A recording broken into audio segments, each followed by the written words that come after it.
নমস্কার সকলকে আরো একবার অনেক অনেক স্বাগত উইকলি আপডেটে। আমরা এই সপ্তাহে বাজার কেমন চলতে পারে এবং কিছু কিছু স্টক যেগুলো বাজারে মোটামুটি একটু ভালো পারফর্ম করতে পারে সেইগুলো নিয়ে আজকের উইকলি আপডেট ভিডিওতে আলোচনা করব। কিন্তু উইকলি আপডেট ভিডিওতে এই স্টক বা ইন্ডেক্সের ওপরে আমি যে আলোচনাই করি না কেন জানবেন সেটা কেবল এবং কেবলমাত্র আমি বাজারকে নিয়ে কি ভাবছি এবং আমি কি ধরনের অ্যাকশন নেব বাজারে এবং কোন স্টক বা ইন্ডেক্সে আমি কিভাবে ট্রেড করব, কোন স্টকে ট্রেড করব বা ইন্ডেক্সে কিভাবে ট্রেড করব সেটাই আপনাদের সঙ্গে শেয়ার করব। আমার এই ভিডিওতে কোনো রকম বাই সেল বা হোল্ড রেকমেন্ডেশন একদমই নেই। আমি আমার অ্যাকশনটা আপনাদের সামনে তুলে ধরছি। এবং আরও একটা জিনিস মাথায় রাখবেন, শেয়ার বাজার থেকে যদি মনে করেন যে চট জলদি ভীষণ প্রফিট কিছু হতে পারে, সেটা কিন্তু সম্ভব নয়। শেয়ার বাজার চট জলদি ভীষণ প্রফিট করার জায়গা নয়। ওই জায়গাটা কেবলমাত্র রাখা রয়েছে লটারির টিকিটের জন্য। শেয়ার বাজার থেকে যারা সত্যিকারের পয়সা ইনকাম করে তারা কিন্তু কোনো সময় রিলসের নোটের বান্ডিল দেখায় না। এটাই শেয়ার বাজারে যারা ট্রেডার এবং যারা প্রফিটেবল ট্রেডার তাদের বৈশিষ্ট্য। তাই এই ধরনের সবে একটা স্ক্যামও বাজারে চলছে, যারা নোটের বান্ডিল দেখিয়ে রকমারি স্কিম এনে মান্থলি ফিক্সড কিছু একটা রিটার্ন দেওয়ার পরিকল্পনা করছে। এদের থেকেও নিজেদেরকে সাবধান রাখবেন, কারণ শেয়ার বাজারে সত্যি এইভাবে প্রফিট করা সম্ভব নয়। এটা একটা ব্যবসা এবং ব্যবসায় যেভাবে প্রফিট হয় এখানেও ঠিক সেইভাবে প্রফিট হয়।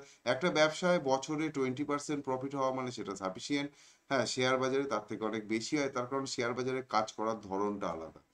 তো যাই হোক, আমরা আজকের ভিডিও শুরু করতে চলেছি এবং আজকের ভিডিওতে আমি বেশ কিছু স্টক এবং ইন্ডেক্সগুলো নিয়ে আলোচনা করব যে তারা বাজারে কেমন পারফর্ম করতে পারে আগামী সপ্তাহে। তবে আবারও একবার বলে রাখছি, এটা কিন্তু আমি শেয়ার বাজার নিয়ে কি ভাবছি এবং কোন স্টক নিয়ে কি ভাবছি সেই অনুযায়ী আমি কি কাজ করব সেটা আপনাদের সামনে তুলে ধরছি। কোনো রকম বাই সেল বা হোল্ড কোনো রেকমেন্ডেশন এর মধ্যে নেই। তো চলুন শুরু করা যাক আজকের ভিডিও। সবার প্রথমেই আমরা আমাদের নিফটি দাকে দিয়ে শুরু করছি। নিফটি দা কিন্তু 60 মিনিটের চার্ট, এটা আওয়ারলি চার্ট। আওয়ারলি চার্ট দেখলে আমরা দেখতে পাই যে আগে যে দাগটা দেয়া ছিল বহু আগে, সেই দাগটা কাটার জন্য বহু পরিশ্রম করেছিল, বহু পরিশ্রম করে দাগটা কেটেছিল। দাগটা কেটে একটা উপরের দিকে মুভ হয়েছিল, হয়ে আবার সেই দাগের দিকে আসছে। কিন্তু ভালো খবর কি, এই জায়গাটায় বড় সড়ো সাপোর্ট জোন রয়েছে। একটা তো 24,850-এ একটা বড় সড়ো সাপোর্ট জোন রয়েছে, এটা আমরা জানি। কিন্তু এই জোনটাতেও একটা বড় সড়ো সাপোর্ট জোন তৈরি হয়ে রয়েছে নিফটিতে। সুতরাং এই যে 25,000, 25,150, 25,100, 25,050, এই প্রত্যেকটা লেভেলই খুব বড় সড়ো সাপোর্টের কাজ করবে। ইনকেস যদি এই সাপোর্টটা নষ্টও হয়, তাহলে 24,850 আবারও একটা বড়সড় সাপোর্টের জায়গা আসবে। সেই পর্যন্ত যাওয়ার আগে আমরা সেই মতো করে কাজ করব। আপাতত 25,000 পর্যন্ত লেভেল মার্কেট কিন্তু যথাসম্ভব চেষ্টা করবে হোল্ড করে রাখার, তার কারণ এটাই সব থেকে বড় সাপোর্টের জায়গা বর্তমানে। এবং 60 মিনিটের চার্টে আরএসআই যেভাবে 20-র নিচে পড়ে রয়েছে, তাতে স্বভাবতই একটা বাউন্স হয়তো আসলেও আসতে পারে। যদি বাউন্স আসে, আমি আপ ট্রেন্ডের কথা বলছি না, আপ ট্রেন্ড মানে তো এটা আবার নতুন হাইয়ের দিকে এগিয়ে যাবে, আমি তার মধ্যে যাচ্ছি না। 60 মিনিটের চার্ট দিয়ে আপাতত যদি একটা বাউন্স আসে, তাহলে বাউন্স ওপরের দিকে এই যে হাইটা রয়েছে 25,300, এই 25,300 কিন্তু একটা বড় সড়ো রেজিস্ট্যান্সের কাজ করবে নিফটিতে এই সপ্তাহের জন্য। নিফটি যদি 25,300-কে কেটে উপরে উঠে যেতে পারে তাহলে ওয়েল অ্যান্ড গুড, নিফটি তাহলে উপরের দিকে সাস্টেন করে যাবে।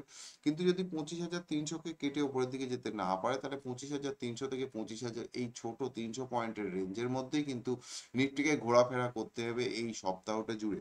এবং তার থেকে আরো বেটার ভাবে বলতে গেলে আমাদেরকে বাকি টাইম ফ্রেমের চার্টগুলো দেখতে হবে। ডেলি চার্টে দেখা যাচ্ছে যে এক্স্যাক্ট সাপোর্টে এসেছে, কিন্তু এর পরের সাপোর্ট এই সাদা দাগে এসে দাঁড়িয়ে রয়েছে, ঠিক যেটা আমরা 60 মিনিট চার্টে দেখলাম। এবং ডেলি চার্টে আরএসআই 48-এ রয়েছে। যদি আরএসআই ঘুরে আবার 50-র ওপরে উঠে চলে আসে ডেলি চার্টে এবং যদি 25,300-র ওপরে সাস্টেন করে যায়, এটাও ডেলি চার্টের লেভেল, তাহলে কিন্তু নিফটি আবার ওপরের দিকে যাত্রা শুরু করবে। এবং এইরকম ধরনের একটা র্যালি, এইরকম ধরনের ঠিক এখানে যেরকম হয়েছিল এপ্রিলের মাঝামাঝি, ঠিক সেরকম ধরনের একটা র্যালি হতে পারে সেক্ষেত্রে। এবং উইকলি চার্ট যদি আমরা দেখি, তাহলে আমরা দেখতে পাচ্ছি যে উইকলি চার্টে বর্তমানে যে ফরমেশন তৈরি হয়েছে তাতে কারেকশন আরেক সপ্তাহ চললেও চলতে পারে। উইকলি চার্ট কিন্তু বলছে যে সাদা দাগ ছুঁয়ে বা তার আশপাশে এসে তারপরে আবার যাবে। কিন্তু ডেলি চার্ট এবং আওয়ারলি চার্ট বলছে এসবের সম্ভাবনা খুবই কম এবং নিফটি ওপরের দিকে যেতে পারে এই সপ্তাহে। যদি আমরা নিফটি ব্যাংককে দেখি, নিফটি ব্যাংক উইকলি চার্টে তুলনামূলক নিফটির থেকে অনেক ভালো জায়গায় রয়েছে। যদি আমরা ডেইলি চার্টে দেখার চেষ্টা করি, ডেইলি চার্টেও নিফটির থেকে তুলনামূলক অনেক ভালো এবং অনেক স্ট্রং পজিশনে রয়েছে ব্যাংক নিফটি, তার কারণ আরএসআইও কিন্তু 53-র ওপরে দাঁড়িয়ে রয়েছে এই মুহূর্তে।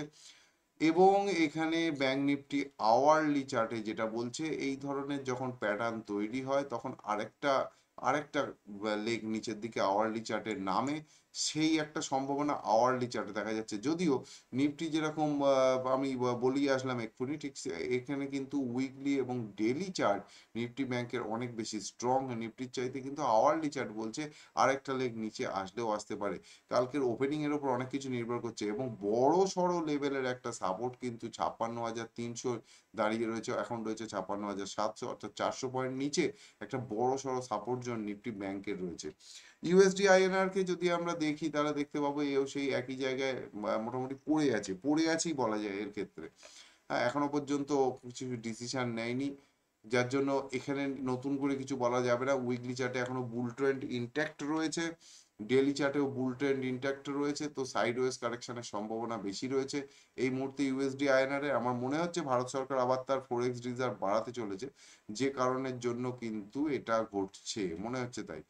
ইন্ডিয়া ভিক্স, ইন্ডিয়া ভিক্স তো এমন শীতলতা পেয়েছে যেন মনে হচ্ছে প্রায় মারাই গিয়েছে। ইন্ডিয়া ভিক্সের কোনো হেলদোলই নেই, বাপ রে বাপ কোথায় নেমে এসছে। হ্যাঁ, তো এ যদি চায়, যেভাবে ট্রেন্ড চলছে মনে হচ্ছে এই সপ্তাহে ইন্ডিয়া ভিক্স নিচের দিকে গেলে যেতে পারে, তার একটা সম্ভাবনা রয়েছে। অ্যাকচুয়ালি একটা জিনিস খেয়াল করলে যেটা আমরা দেখতে পাচ্ছি, বিশ্ব বাজারে যতই তোলাচলে থাকুক, বিভিন্ন দেশের মধ্যে যতই ইন্টারনাল টেনশন বাড়ুক, যতই যাই হোক না কেন, এবং তাতে বিভিন্ন বাইরের দেশের ওপরেও যা প্রভাব আসুক না কেন, আমাদের নিশ্চিন্তে বাজার আছে, নিশ্চিন্তে বাজার আছে। তার ফলাফল হচ্ছে এইটা, ভিক্স নেমে গিয়েছে। যদিও আরেকটা কারণও রয়েছে, মার্কেটের লিকুইডিটি প্রচন্ড পরিমাণে কমে গিয়েছে। লিকুইডিটি কমে যাওয়ার জন্যও কিন্তু ভিক্স কমে যাওয়ার একটা কারণ আছে। কিন্তু তাও আমাদের বাজার পুরো পৃথিবীর বাজারের তুলনায় সেইভাবে পারফর্ম না করলেও আমাদের ভিক্স অন্তত আমাদেরকে মানসিকভাবে যথেষ্ট সান্ত্বনা দিচ্ছে এই মুহূর্তে। গোল্ড দেখুন, এইটাই আগের সপ্তাহে বলছিলাম, গোল্ড কিন্তু এই সপ্তাহে আবার ঘুরিয়ে ওপরে তুলে নিল। আমি এইটাই আগের সপ্তাহে বলেছিলাম যে এই যে নেমেছে, নামতে গেলে নিচে না কাটলে মুশকিল আছে, কিন্তু নিচে কাটেনি, ঘুরিয়ে আবার ওপরে তুলে নিয়েছে এই রেঞ্জের মধ্যে। একবার উপরে গিয়ে ব্যাপারটা ভুল বুঝিয়েছে, একবার নিচে এসে ব্যাপারটা ভুল বুঝিয়েছে। এইবার দেখতে হবে গোল্ড কোন দিকে যায়। তবে কি সিলভার তুলনামূলক অনেক ভালো। আপনারা সবাই জানেন যে আমি সিলভারে অনেক বেশি বুলিশ, এবং দিনের শেষে দেখা গিয়েছে 1,12,000 অল টাইম হাইতে, অবশ্যই নয় কিন্তু ভারতের বাজার হিসেবে যদি আমরা মান্থলি চার্ট দেখি তাহলে দেখে মনে হবে হ্যাঁ সবচেয়ে উঁচুতে রয়েছে, কিন্তু অ্যাকচুয়ালি সব থেকে উঁচুতে এই মুহূর্তে নেই। কেননা যদি আমরা সিলভারকে দেখতে চাই, আহ, তাহলে আমাদের সিলভারের তো ডলার টার্মসে দেখতে হবে। ডলার টার্মসে সিলভার দেখুন অল টাইম হাইতে এখনো পর্যন্ত নেই। 2011 এবং তার আগে একবার এসেছিল 1980 সালে, 1980 সাল এবং 2011 সালের হাই এখনো পর্যন্ত সিলভার কাটতে পারেনি। কিন্তু সিলভারের একটা যথেষ্ট ভালো একটা পজিশন বর্তমানে দেখা যাচ্ছে, এবং আমার ধারণা বলছে সিলভার সামনের সপ্তাহে কেন আগামী দিনে যথেষ্ট ভালো পারফর্ম করতে চলেছে। যদি আমরা ক্রুড অয়েলকে দেখি তাহলে আমরা ক্রুড অয়েলকে দেখতে পাবো যে ক্রুড অয়েল তুলনামূলক নিজেকে যেন অনেকটা সামলিয়ে নিয়েছে। তবে ক্রুড অয়েলের ক্ষেত্রে একটা হিউজ রেজিস্ট্যান্স এইখানটা থাকবে, কারণ এই যে জায়গাটা তৈরি হয়েছিল না ডেইলি চার্টে, এটা উইকলি চার্টে তো হয়নি, উইকলি চার্টে এখনো কনসেন্ট্রেশন চলছে। ডেইলি চার্টে এই যে জায়গাটা তৈরি হয়েছিল, এই জায়গাটা যথেষ্ট বড় রেজিস্ট্যান্সের কাজ করবে বর্তমানে। তো 6,000 লেভেল পার করা কিন্তু ক্রুডের পক্ষে এখন যথেষ্ট টাফ, এবং 6,000 লেভেলকে পার করতে গেলে ঝাটকা দিয়ে পার করতে হবে, নয়তো মুশকিল রয়েছে। ন্যাচারাল গ্যাস আবার নিচে এসে শুয়ে পড়েছে। এই মুহূর্তে যেটা হয়েছে তাতে এইটার আর কোনো গুরুত্ব ন্যাচারাল গ্যাসে নেই। ন্যাচারাল গ্যাস ওই যে ট্রায়াঙ্গেলটা তৈরি করেছিল সেটা নষ্ট করে দিয়েছে। ডাও জোন্স প্রায় অল টাইম হাইতে এসে দাঁড়িয়ে রয়েছে, এবং এখানে এসে আবার একটা আরএসআই ডাইভারজেন্স যেরকম ডাউ করেছে, তো এখানে ডাও জোন্সে একটা কারেকশন আসলেও আসতে পারে, যদি কিনা ডাও জোন্স নিচের দিকে এটাকে কাটে, অর্থাৎ 44,200 এই লেভেলটাকে ডাও জোন্স যদি কেটে দেয় তাহলে কিন্তু ডাও জোন্সের একটা নিচের দিকে যাত্রা শুরু হবে। নাসড্যাক কি বলছে? নাসড্যাক বলছে যে আমাদের এই মুহূর্তে কিন্তু আমরা অল টাইম হাইতে দাঁড়িয়ে রয়েছি, মহানন্দে দাঁড়িয়ে রয়েছি। নাসডাক তো থামার নামই নিচ্ছে না, এইটাই বড় আশ্চর্যজনক বিষয়, নাসডাক থামার নাম নিচ্ছে না। এদিকে আমাদের ভারতের আইটি ইন্ডেক্সের অবস্থা খারাপ। চলুন এই নাসডাককে দেখার পরে আমাদের অবশ্যই ভারতের যে আইটি কোম্পানিগুলো রয়েছে তাদের চার্ট একবার দেখা উচিত, এবং তাদেরকে অবশ্যই একটু উইকলি টাইম ফ্রেমে দেখা উচিত। নাসডাককে যেরকম উইকলি টাইম ফ্রেমে আমার চার্টটা একদমই ভালো লাগছে না, কিন্তু এখনো বাড়তে পারে, বাট আমার চার্টটা একদমই ভালো লাগছে না। আমরা সবার প্রথমে বড় ভাই যার রেজাল্ট এসেছে তাকে দিয়ে দেখব। টিসিএস, আমি একটা পোস্ট করেও ছিলাম, পাবলিক পোস্ট, যে টিসিএস কিন্তু আমার ভালো লাগছে না। টিসিএস এর রেভিনিউ একটু কম এসেছে ইয়ার অন ইয়ার কম্পারিজনে, এবং উইকলি চার্টের আরএসআই যেভাবে নিচে পড়ে রয়েছে তাতে মনে হচ্ছে এর কিন্তু কারেকশন আরো বেশি ডিপ হতে পারে টিসিএস এর ক্ষেত্রে।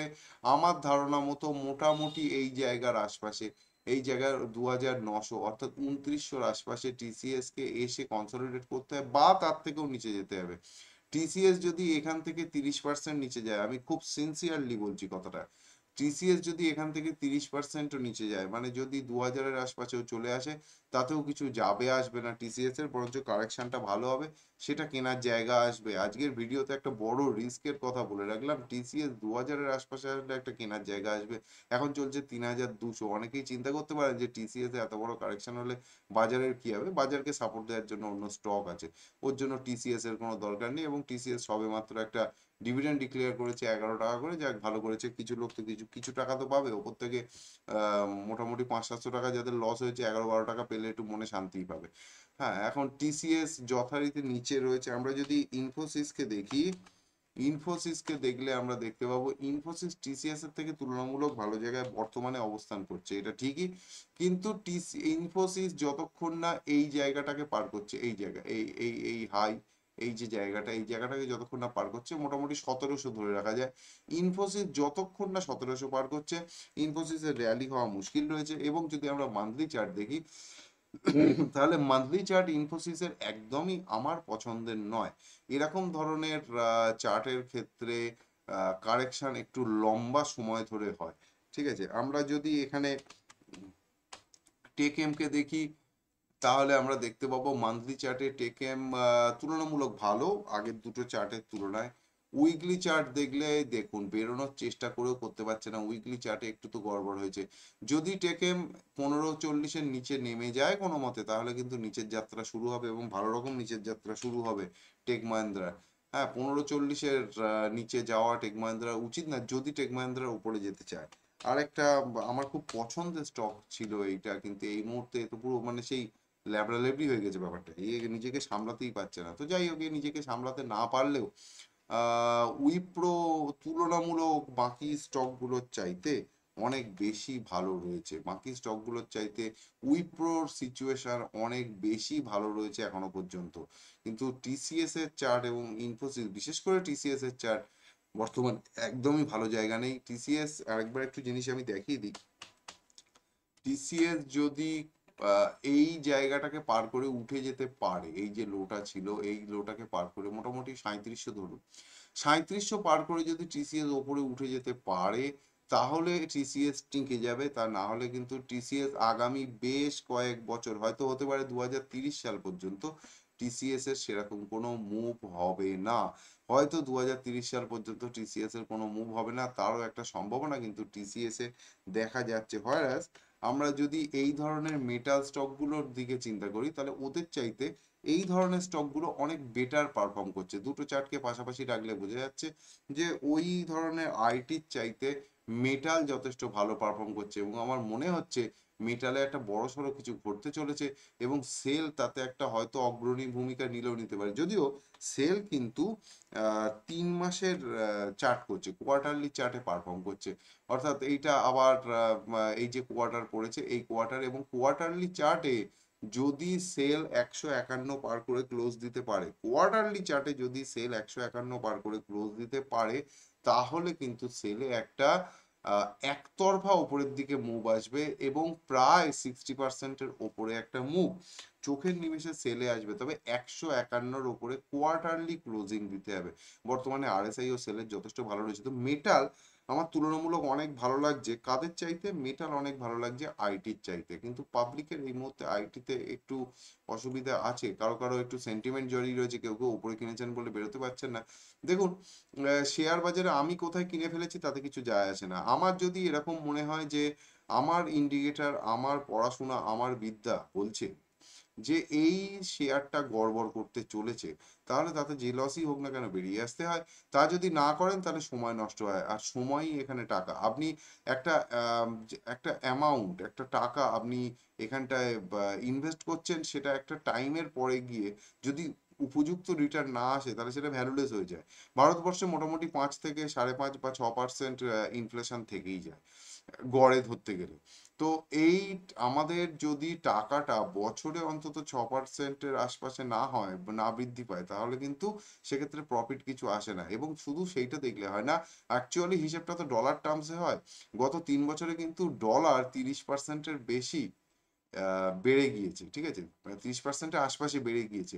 এখন 30%-এর আশপাশে যখন টাকার দাম পড়ে গিয়েছে, সেই রকম সিচুয়েশনে যদি গত 3 বছরে আপনার স্টক 30%-এর আশপাশেও মুভ দেয়, বা আপনার মিউচুয়াল ফান্ড 30%-এর আশপাশেও মুভ দেয়, তাহলে আলটিমেটলি আপনি লসই করেছেন। এই জিনিসটা কিন্তু মাথায় রাখতে হবে। ওই জন্য শেয়ার বাজার কেন, যে কোনো জায়গাতেই বিনিয়োগ করার আগে ভেবেচিন্তে বিনিয়োগ করতে হয় যে আমার যে রিটার্নটা আসছে সেটা প্রাইস ডেপ্রিসিয়েট হয়ে আসছে না তো। ঠিক আছে। তো মোটামুটি আজকের ভিডিও বেশ কিছু বিষয় নিয়ে আলোচনা করলাম এবং কয়েকটা স্টক দিলাম। আবার একবার মনে করিয়ে দিচ্ছি, এটা কিন্তু আমি কি করতে যাচ্ছি, আমি আইটির এই গ্রুপগুলোতে থাকছি না। উইপ্রো তবু তুলনামূলক ভালো। আর আমার কাছে বেসিক্যালি উইপ্রোর যে মালগুলো রয়েছে সেগুলো ফ্রির মাল, বোনাস যা পেয়েছিলাম সেই মালগুলোই রয়েছে, সুতরাং আমার ও নিয়ে কোনো হেডেক নেই। কিন্তু বাদ বাকি আইটির আমার কিছুই নেই। তবে হ্যাঁ, মেটাল কিছু আছে আমার কাছে।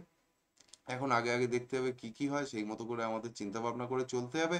সবাই ভালো থাকুন, সুস্থ থাকুন এবং শেয়ার বাজার থেকে প্রচুর প্রফিট করুন, এই শুভকামনা জানিয়ে আজকের ভিডিও এখানেই শেষ করছি। জয় ভোলেনাথ।